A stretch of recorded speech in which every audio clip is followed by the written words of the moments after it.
নমস্কার বন্ধুরা, Bhadreswar study centre চ্যানেলে তোমাদের স্বাগতম। কোর্টে নিয়োগ 2024 ক্লার্ক পদে নিয়োগ করা হচ্ছে, যেখানে বেতন 80,000 টাকা মতো প্রতি মাসে তোমরা বেতন পেয়ে যাবে। এখানে তোমাদের আবেদনের লাস্ট ডেট 15ই ফেব্রুয়ারি 2024।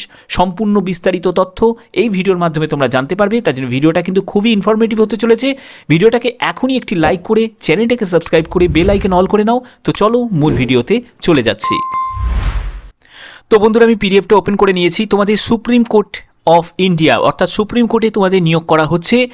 এখানে তোমরা দেখতে পাচ্ছ যে তোমাদের অ্যাডভার্টাইজমেন্ট নাম্বারটি কিন্তু এখানে দেয়া আছে, তার সাথে সাথে তোমাদের ডেট কিন্তু শো করছে, যেটা জানুয়ারি 2024। এখানে তোমাদের 24শে জানুয়ারি 2024 এই নোটিফিকেশানটা কিন্তু প্রকাশিত করা হয়েছে। এখানে তোমাদের আবেদন করতে গেলে সম্পূর্ণ কিন্তু অনলাইন মোডে কিন্তু আবেদন করতে হবে এবং ক্লার্ক পোস্টে তোমাদের নিয়োগ করা হচ্ছে। সম্পূর্ণ বিস্তারিত তথ্য এই ভিডিওর মাধ্যমে তোমরা জানতে পারবে।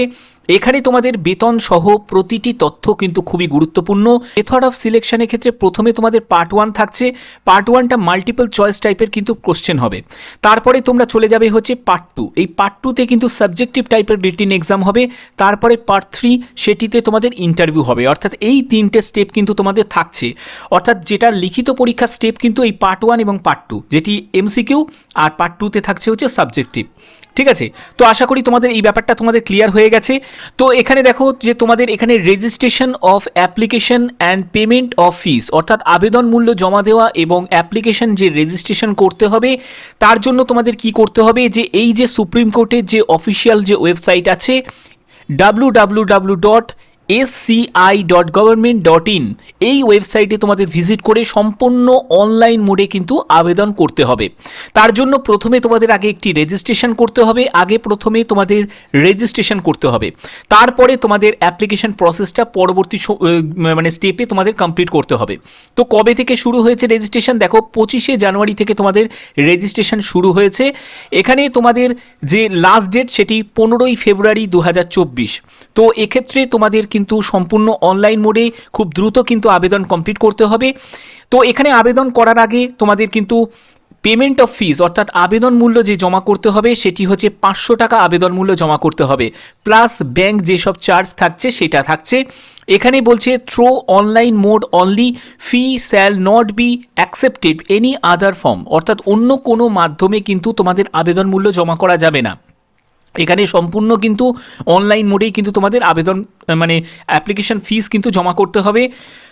বলছে no postal application shall be accepted, the fee shall be paid online through payment gateway provide UCO bank. অর্থাৎ বুঝতে পারছো যে ইউকো ব্যাঙ্কের যে পেমেন্ট গেটওয়ে আছে সেখান থেকে সেটা কিন্তু প্রোভাইড করবে, যে তোমরা যখন অনলাইনে আবেদন করবে সেখানেই কিন্তু তোমাদের পেমেন্টটা করতে হবে। তো আশা করি এই জায়গাটা তোমাদের কমপ্লিট। তো এবার তোমাদের অনেকের প্রশ্ন থাকতে পারে যে স্যার SC ST OBC তাদেরও কি এই 500 টাকা আবেদন মূল্য দেবে? এখানে দেখো এই 500 টাকা আবেদন মূল্য কিন্তু প্রত্যেকটি ক্যাটাগরি ক্যান্ডিডেটকেই কিন্তু 500 টাকা আবেদন মূল্য কিন্তু দিতে হবে। তুমি যে কাস্টাডি থেকে বিলং করো না কেন, তোমাদের কিন্তু এই 500 টাকা আবেদন মূল্য দিতে হবে। তোমাদের আরেকটি কথা বলে রাখি, তোমাদের অনেকেরই প্রশ্ন থাকে যারা ফিজিক্যাল হ্যান্ডিক্যাপ যেসব ক্যান্ডিডেট আছো তারা কি আবেদন করতে পারবে? তো তারাও কিন্তু এই পদের জন্য আবেদন করতে পারবে। ঠিক আছে, তো এখানে তোমাদের চয়েস অফ টেস্ট সেন্টার, দেখো এখানে তোমাদের কোথায় এক্সাম সেন্টার পড়বে সেটি নিয়েও তোমাদের একটি কনফিউশন থাকে যে স্যার এক্সাম সেন্টার আমরা কি কলকাতায় পাবো? দেখো বলছে যে 3 সেন্টার অ্যাক্রস ইন্ডিয়া। তো পার্ট 1 পার্ট 2 অর্থাৎ দুটো স্টেপে কিন্তু তোমাদের সিলেকশন প্রসেস থাকছে। প্রথম স্টেপ থাকবে, তারপরে দ্বিতীয় স্টেপ থাকবে। তো এই দুটো পার্টই কিন্তু গুরুত্বপূর্ণ, যেখানে তোমাদের এক্সাম সেন্টার দেখো বেঙ্গালুরুতে, ভোপাল, ভুবনেশ্বর, চণ্ডীগড়, চেন্নাই, দেরাদুন, দিল্লি, গান্ধীনগর, গুয়াহাটি, হায়দ্রাবাদ, ইম্ফল, যোধপুর, কলকাতা, লখনৌ, মুম্বাই, নাগপুর, পাটনা, পুনে, তারপরে হচ্ছে রায়পুর, রাঁচি, শ্রীনগর, তারপরে হচ্ছে তিরুবনন্তপুরম, তারপরে বিশাখাপত্তনম। এবার তোমরা এখানে দেখতে পাচ্ছ যে কলকাতাতে তোমরা এক্সাম সেন্টার পেয়ে যাচ্ছ যারা পশ্চিমবঙ্গ থেকে আবেদন করবে, কিন্তু যারা ত্রিপুরা থেকে আবেদন করবে তারা ত্রিপুরা সেন্টার পাচ্ছ না। তো সেক্ষেত্রে তারা কি আবেদন করতে পারবে? তারাও কিন্তু আবেদন করতে পারবে, কিন্তু তোমাদের সেন্টার তোমরা নয় গুয়াহাটিতে চুজ করতে পারো যারা ত্রিপুরা থেকে আবেদন করবে, অথবা তোমরা কলকাতাতেও চুজ করতে পারো। ক্লিয়ার? আচ্ছা, এজ লিমিটটা দেখো, এখানে এজ লিমিট হচ্ছে তোমার যদি বয়স যদি 20 থেকে 32 বছরের মধ্যে তোমার যদি বয়স হয় তোমরা আবেদন করতে পারবে। 15ই ফেব্রুয়ারি 2024 হিসাবে তোমাদের কিন্তু এজ ক্যালকুলেট করতে হবে। তবে যারা এসসি এসটি কমিউনিটি থেকে যারা আছো তারা 5 বছর রিল্যাক্সেশন পাবে, এবং ওবিসি কমিউনিটি থেকে যারা আছো তারা 3 বছর কিন্তু এজ রিল্যাক্সেশন পেয়ে যাবে।